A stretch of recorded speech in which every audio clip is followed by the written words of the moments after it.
जय हिंद मेरे सभी दोस्तों को।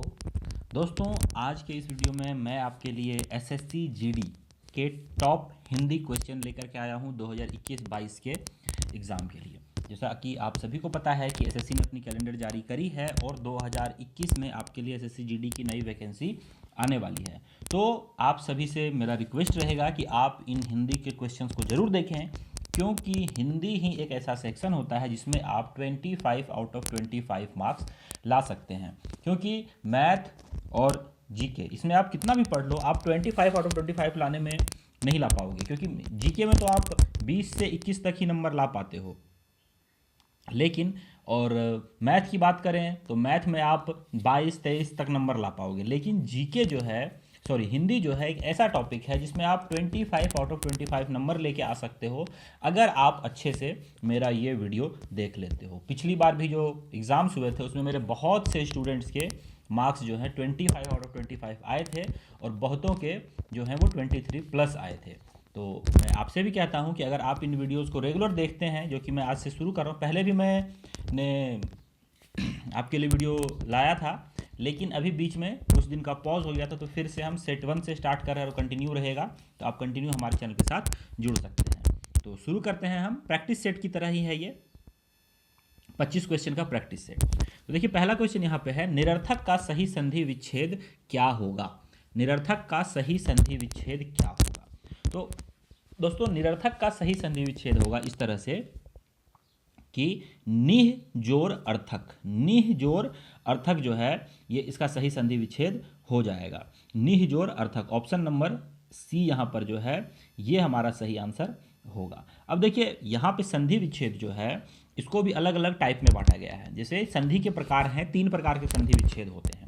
एक होता है स्वर संधि, एक होता है व्यंजन संधि और एक होता है विसर्ग संधि। तो आपसे कई बार पूछा जा सकता है कि आपको ये दे देगा और आपसे पूछेगा कि ये कौन सी संधि है, ये कौन सी संधि है। तो यहाँ पर आप देख रहे हैं ये विसर्ग संधि है, ठीक है। तो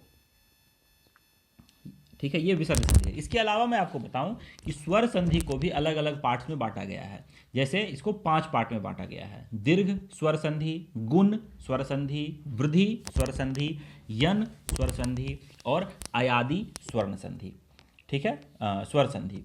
तो इस तरह से इसको भी 5 भाग में, और एक व्यंजन और एक विसर्ग, यानी कि टोटल आप देखें तो आपको कुल 5, 2, 7 प्रकार के संधि मिलते हैं।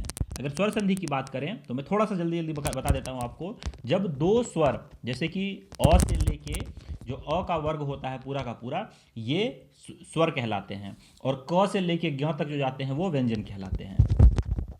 तो क्या है कि जो स्वर वाले हैं, जैसे अ, आ, ई, उ, ए, ओ, औ, इन सब के जो मिलने से जो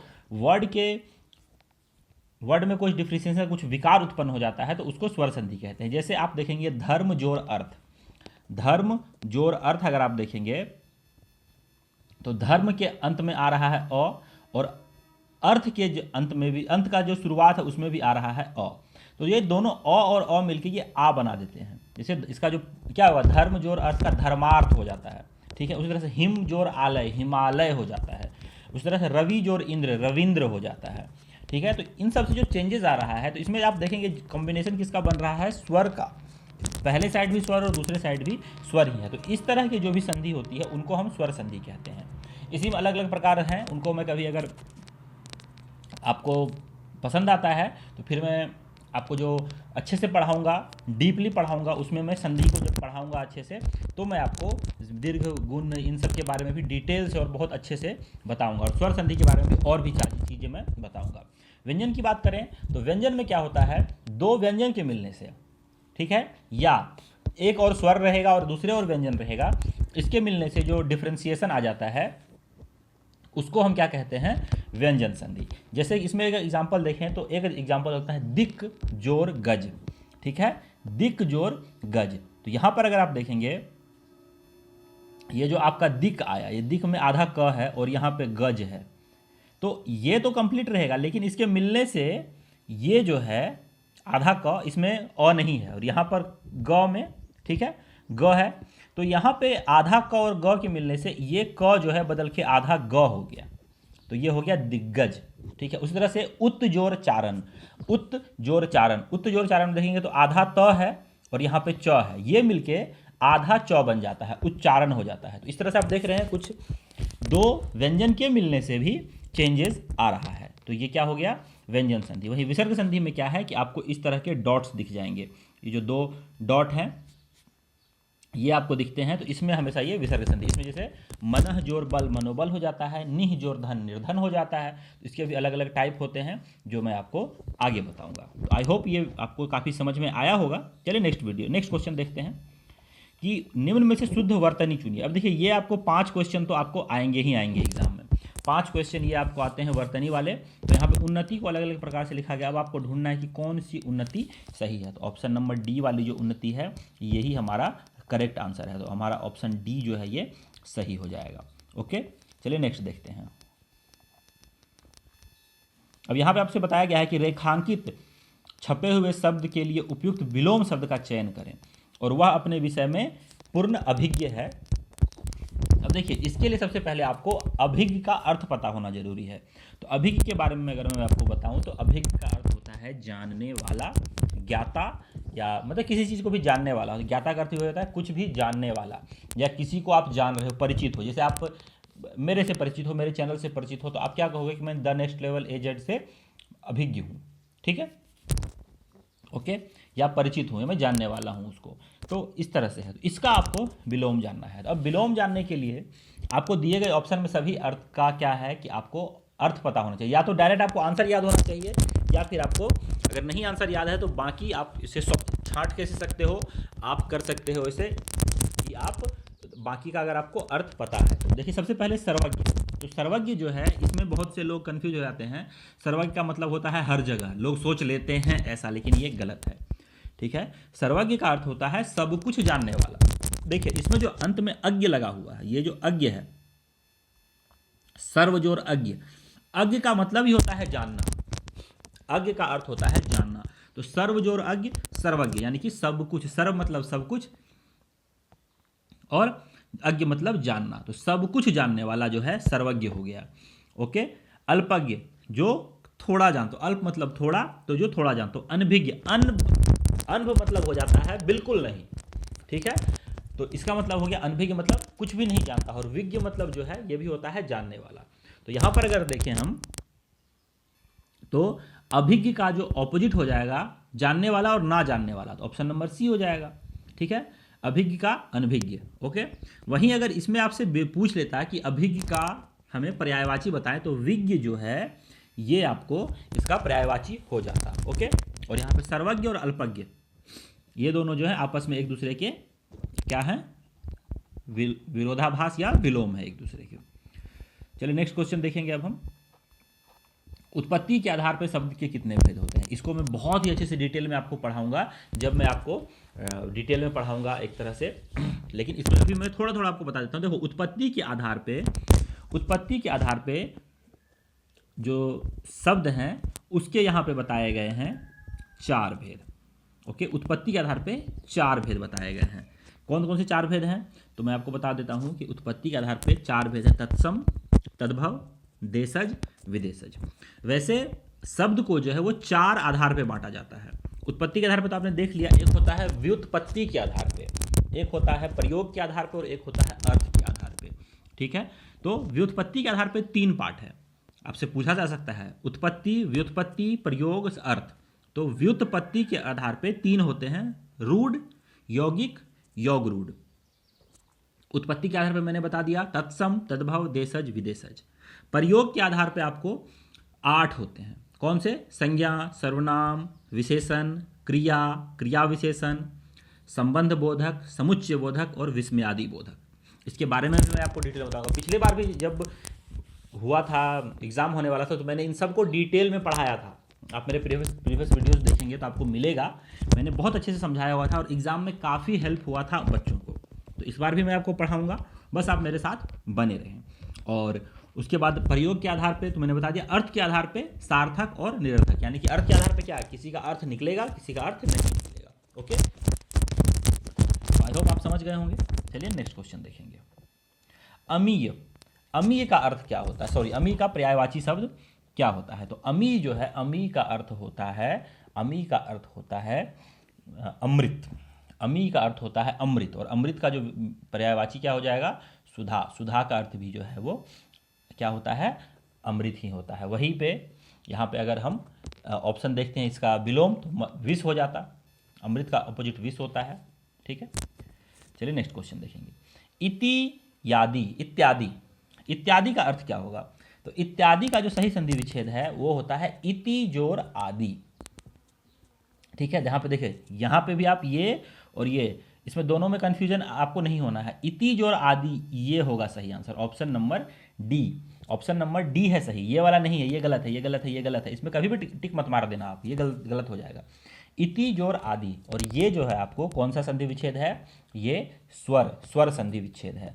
स्वर, ओके, स्वर संधि विच्छेद है, याद रखेंगे, स्वर संधि विच्छेद है ये। ओके, इति जोर आदि। नेक्स्ट क्वेश्चन देखते हैं कि यह रास्ता दुर्गम है, सावधानी से चलें। इसमें जो आपको फिल इन द ब्लैंक्स में वर्ड दिए हुए हैं, सॉरी, ये जो आपको बोल्ड करा हुआ है, इसमें आपको ये एक गलत है लिखा हुआ, इसको आपको सही वर्तनी में कन्वर्ट करना है। तो सही वर्तनी इसका क्या हो जाएगा? इसका सही वर्तनी हो जाएगा दुर्गम का दुर्गम, यानी कि जो जिस पे चला ना जा सके। ठीक है, ज़्यादा समय नहीं लूंगा, मैं जल्दी जल्दी करवाता हूँ आपको। मौन का विलोम शब्द क्या होता है? मौन। मौन का अर्थ क्या होता है? चुप रहने वाला। तो इसका ऑपोजिट क्या हो जाएगा? इसका ऑपोजिट हो जाएगा, मौन का अर्थ शांत, जो ना बोले, जैसे वह बहुत मौन है, तो वह बहुत मौन है यानी कि शांत है। तो इसका जो ऑपोजिट हो जाएगा वो हो सकता है वाचाल, हो सकता है मुखर, हो सकता है। तो वाचाल तो है नहीं, वाचाल यानी कि बहुत ज़्यादा बोलने वाला, मुखर यानी कि जो बहुत ज़्यादा बोले।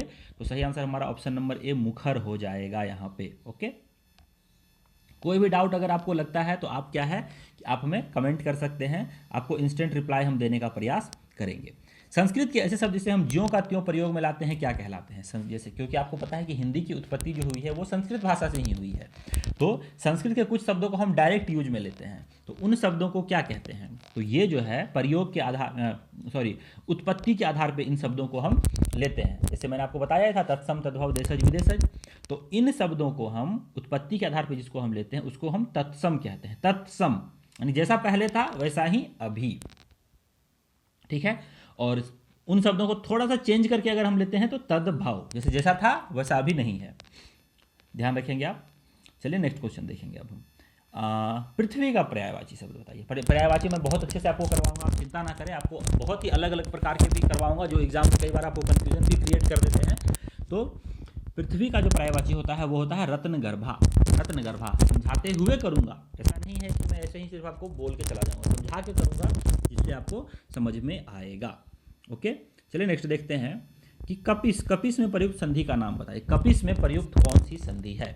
तो इसमें कपि जोर ईस, कपि जोर ईस आता है, तो कपि जोर ईस ये है तो स्वर संधि, लेकिन यहाँ पे स्वर संधि के भी जो भेद है उसको दे रखा है, वृद्धि है, दीर्घ है, विसर्ग है या यन है। ठीक है, तो विसर्ग तो वैसे अलग है, लेकिन वृद्धि, दीर्घ और यन जो है ये स्वर संधि के प्रकार हैं। तो यहाँ पर अगर हम देखें तो ये जो है दीर्घ स्वर संधि का जो है एक नाम है, दीर्घ स्वर संधि। कपि जो है, देखो कपि हम इस तरह से लिखते हैं, कपि, और यहाँ पे ईस ये वाला लिखते हैं। ठीक है, तो इन दोनों के कन्वर्जन से आप देखो ये वाला कपिस आ जाता है, तो इसमें दीर्घ संधि का हम प्रयोग करते हैं। ठीक है, ये दीर्घ संधि होता है। बात अच्छे से मैं डिटेल में आपको पढ़ाऊंगा, चिंता की बात नहीं है। शुद्ध वर्तनी का चयन करना है आपको। अन्वेषण, अन्वेषण का शुद्ध वर्तनी यहाँ पे चुनना है, तो यहाँ पे सही हो जाएगा अन्वेषण, ऑप्शन नंबर ए हमारा सही हो जाएगा। ओके, नेक्स्ट देखते हैं कि गमन का विलोम क्या होगा। गमन, गमन का विलोम क्या होगा? तो गमन का विलोम जो है वो होगा आगमन। गमन का विलोम आगमन, यानी कि गमन मतलब जाना और आगमन मतलब आना। अगला है रूढ़ शब्द कौन सा है? रूढ़ शब्द यहाँ पे मैंने आपको बताया था व्युत्पत्ति के आधार पे, रूढ़, यौगिक, योग रूढ़। यहाँ पे रूढ़ शब्द कौन सा है? तो यहाँ पर अगर हम देखें तो पशु जो है ये रूढ़ शब्द है। ठीक है, पशु शब्द जो है वो रूढ़ शब्द है। इसके बारे में भी मैं जब आपको शब्द के बारे में पढ़ाऊंगा तो बहुत ही डिटेल से, ताकि आपको याद नहीं करना पड़े, आपको सब याद हो जाए। ओके, तो अगर आपको जल्दी चाहिए तो आपको मुझे कमेंट करके बता सकते हैं, मैं इन पे जल्दी भी वीडियो आपके लिए ले आऊँगा। लेकिन बाकी अगर आप कमेंट नहीं भी करते हैं तो मैं धीरे धीरे आपको वो चीज़ें प्रोवाइड करूँगा ही करूँगा। शत्रु का पर्यायवाची, तो शत्रु का जो पर्यायवाची होता है यानी कि शत्रु का समार्थक सम अर्थ यानी शत्रु के समान ही जो अर्थ देता है वो हो जाता है अरि। अरि ऑप्शन नंबर बी हो जाएगा अरि। दयानंद में प्रयुक्त संधि का नाम है दया जोर आनंद। दया जोर आनंद, तो दया जोर आनंद जो है इसमें हो जाएगा आपको दीर्घ स्वर संधि। ये स्वर संधि है और इसमें भी कौन सा दीर्घ स्वर संधि। ठीक है, इसमें कंफ्यूज अभी आपका पहला क्लास है, चिंता की बात नहीं है। पहला क्लास आपको बताना है, समझाना है कि किस तरह के क्वेश्चन आते हैं अगर आप नए हैं तो। और जैसे ही आप पुराने हो जाएंगे, आप देखिए ये सब क्वेश्चन देखते ही आप टिक करेंगे सही आंसर। अगला है शुद्ध वर्तनी का चयन कीजिए। शुद्ध वर्तनी का चयन कीजिए। शुद्ध वर्तनी का चयन करेंगे तो यहाँ पे सृष्टि, सृष्टि कौन सा सही हो जाएगा, तो कौन सा सृष्टि सही होगा, सही सृष्टि हो जाएगा option number B. Option number B. अगला देखते हैं अस्थावर। अस्थावर का विलोम आपको बताना है। अस्थावर का विलोम आपको बताना है तो अस्थावर का विलोम हो जाएगा जंघम। ओके, अस्थावर का विलोम क्या हो जाएगा, जंघम। खर का पर्यायवाची, खर, खर का पर्यायवाची क्या होगा, तो खर का पर्यायवाची होगा गधा। खर का जो है वो गधा, गधा का जो पर्यायवाची होता है खर होता है। ठीक है, गधा तो वैसे नाम से बदनाम है। गधा का अर्थ कभी भी आप मूर्ख ना समझें, गधा का अर्थ कभी भी मूर्ख नहीं होता है। गधा भी एक चालाक जानवर है, ऐसा नहीं है। गधा जो है अगर देखा जाए तो वो भैंस से ज़्यादा चालाक होती है। ठीक है, अगर मूर्ख होती तो वो कुछ भी खा लेती, लेकिन वो खाती तो अपने पसंद की ही चीज़ें हैं। सभी जानवर ऐसा करते हैं। और आप कई चीज़ों में आप देखेंगे तो गधा बेवकूफ़ नहीं होता, गधा बस नाम, उसके नाम से वो क्या है कि कुछ कहावतें बन गई हैं, कुछ कहानियाँ बन गई हैं। किसी न किसी जानवर को तो बनाना ही था। तो जैसे एग्जाम्पल में ही आप देख लो क्या कहते हैं कि जंगल का राजा कौन है, शेर। अब भाई उसके सिर पे ताज तो होता नहीं है। ठीक है, और ऐसा भी नहीं है कि सारे जानवर शेर से डरते हैं, शेर भी कई कई जानवरों से डरता है। ठीक है, लेकिन क्या है कि शेर को कहानियों में इस तरह से हमने बना दिया है कि जंगल का राजा शेर, गधा है तो मूर्ख।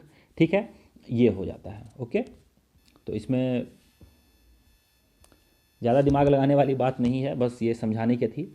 योग रूढ़ शब्द कौन सा है, इसमें आपको ये बताना है। योग रूढ़, योग रूढ़ शब्द है यहाँ पे जलज। जलज ऑप्शन नंबर डी, जलज है योग रूढ़। नेक्स्ट देखेंगे संधि के कितने प्रकार होते हैं, तो मैंने ऊपर में ही आपको बता दिया था कि संधि के कितने 3 प्रकार होते हैं। क्या बता दिया था, 3 प्रकार होते हैं। क्या क्या बता दिया था, स्वर व्यंजन विसर्ग, स्वर व्यंजन विसर्ग। और बाकी जो हैं दीर्घ गुण वृद्धि यन और अयादि, ये स्वर संधि के ही पार्ट हैं, स्वर संधि के ही भेद हैं। शुद्ध वर्तनी का चयन करना है। ये 5 क्वेश्चन आपके एग्जाम में भी आते हैं, शुद्ध वर्तनी वाले 5 क्वेश्चन आपके एग्जाम में आते ही आते हैं। ठीक है, तो शुद्ध वर्तनी यहाँ पे आपको चुनना है। तो शुद्ध वर्तनी यहाँ पे कृपा का हो जाएगा, तो ऑप्शन नंबर डी यहाँ पे कृपा का आपको सही मिल जाएगा। ओके, और नेक्स्ट देखते हैं रूढ़ शब्द कौन सा है। ये एग्जाम में आता है क्वेश्चन, ऐसी बात नहीं कि एक क्वेश्चन नहीं आता है, मैं आपको कंफ्यूज करने के लिए नहीं दे रहा हूँ। तो रूढ़ शब्द यहाँ पे कौन सा हो जाएगा, तो यहाँ पर जो आपको रूढ़ शब्द हो जाएगा वो हो जाएगा वैभव। वैभव जो है वो रूढ़ शब्द है। और 24 नंबर है ज्येष्ठ का विलोम क्या हो जाएगा। ज्येष्ठ, ज्येष्ठ का मतलब बड़ा होता है, तो इसका मतलब ज्येष्ठ का कनिष्ठ, कनिष्ठ मतलब छोटा। ओके, ज्येष्ठ बड़ा, ज्येष्ठ भ्राता, कनिष्ठ भ्राता, इस तरह से प्रयोग होते हैं। ठीक है, और हमारा आखिरी क्वेश्चन आज का देखेंगे अनंत का पर्यायवाची। अनंत का पर्यायवाची क्या हो जाएगा, तो अनंत का पर्यायवाची हो जाएगा निस्सिम। अनंत का पर्यायवाची निस्सिम, अनंत का पर्यायवाची निस्सिम। ओके, तो यहाँ पे 25 क्वेश्चन थे। आई होप आपको ये वीडियो अच्छा लगा। अगर वीडियो अच्छा लगा तो वीडियो को लाइक जरूर करें, और इसे आप चाहें तो शेयर भी कर सकते हैं अपने सभी दोस्तों के साथ। और इसका अगर पीडीएफ आपको चाहिए तो पीडीएफ के लिए मैं नीचे आपको लिंक दे दूंगा, उस पर क्लिक करके आप सही आंसर के साथ इसका पीडीएफ भी प्राप्त कर सकते हैं रिवीजन के लिए। ओके, तो इस वीडियो में इतना ही, लेता हूँ आपसे विदा। जय हिंद, जय भारत, वंदे मातरम।